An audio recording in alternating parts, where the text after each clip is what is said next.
Hello dear students, कैसे हैं आप सभी। कल आपने देखा होगा मैंने 10th की एक वीडियो अपलोड करी हुई थी जिसमें जनरल इंट्रोडक्शन था क्लास 10th का।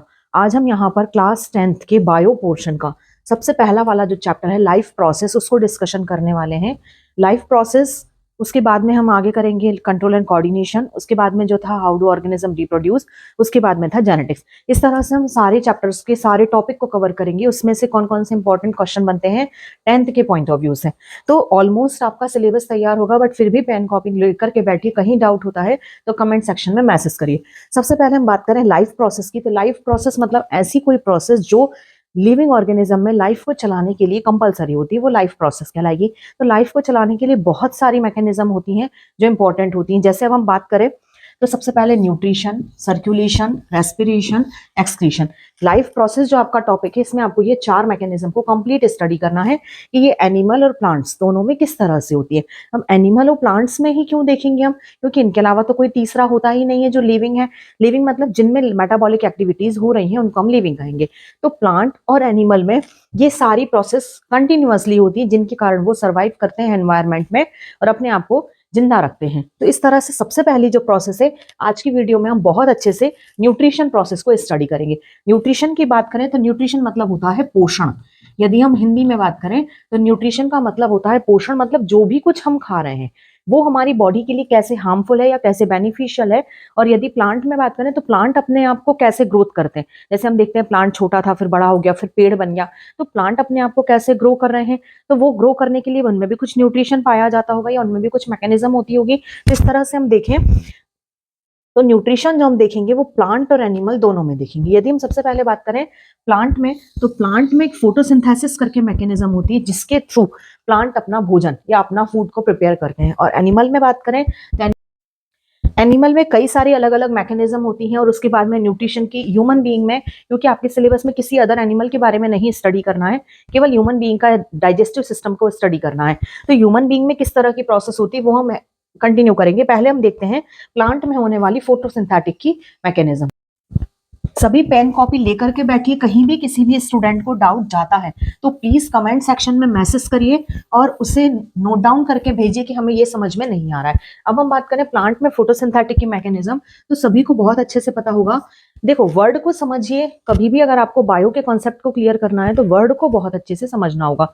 वर्ड को कैसे समझना है, जो शब्द आपके सामने दिया है उसे सबसे पहले तो छोटे पार्ट्स में तोड़ लो। जब वो छोटे छोटे शब्दों से अर्थ समझ में आने लगेगा तो अपने आप उसका कोई एक एक्चुअल मीनिंग समझ में आ जाएगा। तो यदि अब हम बात करें फोटोसिंथेसिस की, तो फोटो मतलब होता है लाइट, लाइट मतलब प्रकाश, और सिंथेसिस मतलब बनाना या प्रिपेयर करना। तो प्रकाश और बनाना मतलब प्लांट जो अपना फूड बना रहे, क्योंकि ये मैकेनिज्म किसी भी टाइप के एनिमल में तो होती नहीं है, ह्यूमन बीइंग में होती नहीं है, प्लांट्स में ही होगी। तो प्लांट जो अपना फोटोसिंथेसिस से फूड बना रहे हैं, मतलब सनलाइट की प्रेजेंस में कुछ तो कर रहे हैं, कुछ तो बना रहे हैं लाइट से। तो सबसे मेन जो वर्ड का मीनिंग निकल के आ रहा है लाइट से बनाना। लाइट से बनाना कैसे, सबसे पहले CO2 प्लस H2O, ये दोनों मटेरियल जो है इन्हें हम रॉ मटेरियल कहते हैं। रॉ मटेरियल मतलब होता है हिंदी में यदि हम बात करें तो कच्चा पदार्थ। कच्चा पदार्थ जैसे यदि हम घर में खाने की बात करें तो जो हम घर में खाना बनाते हैं उसमें दाल चावल सब्जी रोटी बनाते हैं, तो दाल कच्ची, चावल कच्चा, आटा कच्चा, फिर उसे पकाया जाता है। तो कच्चे पदार्थ को पकाया तब उससे कुछ बना खाना। सेम उसी तरह से प्लांट अपने फूड के लिए कच्चा मटेरियल या कच्चा पदार्थ लेते हैं, उस कच्चे पदार्थ से पक करके या बन करके नया फूड जो तैयार होता है वो पूरी फोटोसिंथेसिस की मैकेनिज्म होती है। तो कच्चे पदार्थ को किसके साथ पकाया उन्होंने या किसके साथ बनाया, सनलाइट, सनलाइट और साथ में क्लोरोफिल। क्लोरोफिल, अब ये सनलाइट तो हमें समझ में आ गया कि सूर्य से जो प्रकाश मिल रहा है वो सनलाइट कहलाई, बट क्लोरोफिल ये क्या होता है। तो आपने सेल ऑर्गेनल्स बहुत अच्छे से पढ़ रखे होंगे 9th क्लास में कि क्लोरोप्लास्ट एक सेमी न्यूक्लिएटेड, मतलब न्यूक्लियस वाला एक स्ट्रक्चर होता है, डबल लेयर स्ट्रक्चर होता है क्लोरोप्लास्ट। इसमें कुछ ये इस तरह के स्ट्रक्चर पाए जाते हैं जिन्हें हम ग्रेना कहते हैं। ये स्ट्रक्चर इस तरह से, जैसे अगर हम सिक्कों को एक के ऊपर एक रख दें तो एक एक एक ढेर टाइप का दिखाई देता है, सेम उसी तरह से ये जो स्ट्रक्चर होता है ये, इसे पूरे को हम कहते हैं ग्रेना। और ग्रेना में ये स्ट्रक्चर छोटे छोटे जो इन्हें हम कहते हैं ग्रेनम। ये आपस में जुड़े होते हैं एक स्ट्रक्चर से जिसे हम कहते हैं ग्रेनल लैमेली। ये डायग्राम में इसीलिए बता रही हूँ क्योंकि 10th के पॉइंट ऑफ व्यू से क्लोरोप्लास्ट का स्ट्रक्चर आप बनना चाहिए। ये क्वेश्चन एग्जाम में, चाहे एमपी बोर्ड हो चाहे सीबीएसई कोई भी स्टेट बोर्ड हो, उसमें ये एग्जाम में क्वेश्चन पूछा जाता है। तो ग्रेना, ग्रेनम और ग्रेनल लैमेली, और ये जो बचा हुआ पार्ट है, ये जो आपको दिख रहा है, ये कहलाता है स्टोमा। तो carbon dioxide, water molecule plus sunlight plus chlorophyll, इस ग्रेनम में फिल होता है, ये इनमें फिल होता है क्लोरोफिल। क्लोरोफिल, तो वो क्लोरोफिल जिसके कारण लीफ जो होती है, लीफ की सरफेस हरे कलर की दिखाई देती है, तो वो क्लोरोफिल आपस में जब मिल के मैकेनिज्म करते हैं तो बनता जो प्रोडक्ट है C6H12O6 प्लस ऑक्सीजन। अब आप सोचोगे ऑक्सीजन वहां पर क्यों निकली? जब आप इसकी बैलेंसिंग करते हो तो लास्ट में ऑक्सीजन गैस रिड्यूस होती है, ऑक्सीजन गैस एनवायरनमेंट में छोड़ी जाती है। अगर आपको ये जानकारी है कि किस प्लांट जो है वो कार्बन डाइऑक्साइड लेते हैं और हम जो है वो ऑक्सीजन लेते हैं, तो एनवायरनमेंट में कार्बन डाइऑक्साइड और ऑक्सीजन का सैचुरेशन बनाए रखने के लिए हम जो गैस छोड़ते हैं वो कार्बन डाइऑक्साइड, उसे यूज करते हैं प्लांट। और प्लांट जो गैस छोड़ते हैं किस मैकेनिज्म से?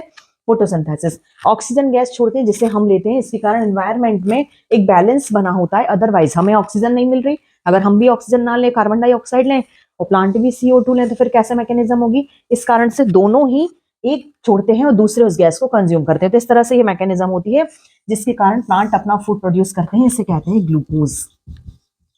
तो यहां से आपके एग्जाम के पॉइंट ऑफ व्यू से जो क्वेश्चन है, क्लोरोप्लास्ट का स्ट्रक्चर क्या होता है, फोटोसिंथेसिस की मैकेनिज्म क्या होती है, कौन सा फूड प्रोड्यूस होता है, कौन सी गैस रिड्यूस होती है या निकलती है, क्लोरोफिल कहाँ पाया जाता है, ग्रेना क्या है, ग्रेनम क्या है, इस तरह से ये क्वेश्चंस आपके प्लांट वाले पोर्शन से बहुत इंपॉर्टेंट है जो एग्जाम में पूछे जा सकते हैं। तो इन्हें प्लीज नोट डाउन कर लीजिए। इसके बाद अब हम देखेंगे मैकेनिज्म एनिमल वाली। इसके अलावा एक दो टर्म और आपको बहुत अच्छे से समझने के हैं। एक आता है ऑटोट्रॉप्स और एक आता है हेट्रोट्रॉप्स। ऑटो मतलब स्व या खुद का, और हेट्रो मतलब दूसरे का। ऐसा कोई ऑर्गेनिज्म या ऐसा कोई एनिमल जो अपना खाना खुद बनाता है, किसी और पर डिपेंड नहीं होता है, उसे कहा जाता है ऑटोट्रॉप्स। और ऐसा एनिमल या ऐसा ऑर्गेनिज्म जो अपने खाने के लिए किसी और पर डिपेंड होता है, उसे हम कहते हैं हेट्रोट्रॉप्स। मतलब क्या हुआ? प्लांट अपना भोजन खुद बना रहे हैं, उन्हें किसी पर जरूरत नहीं है डिपेंड होने की। तो प्लांट जितने भी होते हैं वो सब कैसे होते हैं? ऑटोट्रॉप्स। कुछ उसमें से एग्जांपल होते हैं पैरासाइट्स प्लांट के या किसी और पर डिपेंडेंट प्लांट के, वो हम बाद में देखेंगे। तो प्लांट ऑलमोस्ट होते हैं ऑटोट्रॉप्स, और जितने भी सारे एनिमल्स होते हैं वो सारे के सारे होते हैं हेट्रोट्रॉप्स। तो ऑटोट्रॉप्स और हेट्रोट्रॉप्स। इसके बाद आता है प्लांट का न्यूट्रिशन, इसके बाद हम देखेंगे एनिमल का न्यूट्रिशन।